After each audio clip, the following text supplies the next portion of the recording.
সারাদিন ভিক্ষা করেছে, ওই টাকার দ্বারা একটা জায়নামাজ কিনছে। জায়নামাজটা কিনিয়া মসজিদের ইমাম সাহেবকে বলে, হুজুর অনেক দিন ধরে আমার আশা যে মসজিদ ঘরের মধ্যে আমি একটা জায়নামাজ কিনা দিব, কারণ সে চাইয়া চাইয়া খা।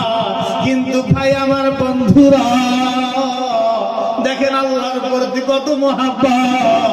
ওই ভিখারি ডাক দিয়া বলেন, হুজুর আমার এই দানটা কি মসজিদ করে কবুল করবেনি? বাইরা আমার বন্ধুরা, আপনার বিশ্বাস না হয় কোনদিন মসজিদের দান বক্সের সামনে দাঁড়ায়া থাকবেন, নিখুঁত বয়স্ক বুড়ি মা হাঁটতে পারে না, দেখবেন হাত কাঁপে। এত সুন্দর নিয়তের দ্বারা 10টা টাকা 5 টাকা 1 টাকা মসজিদের মধ্যে ঢুকায়া দেয়। বাবা আমার বন্ধুরা, আল্লাহ তাআলা তো এই কথাটা বলে দিলেন, লা ইয়ানালাল্লাহু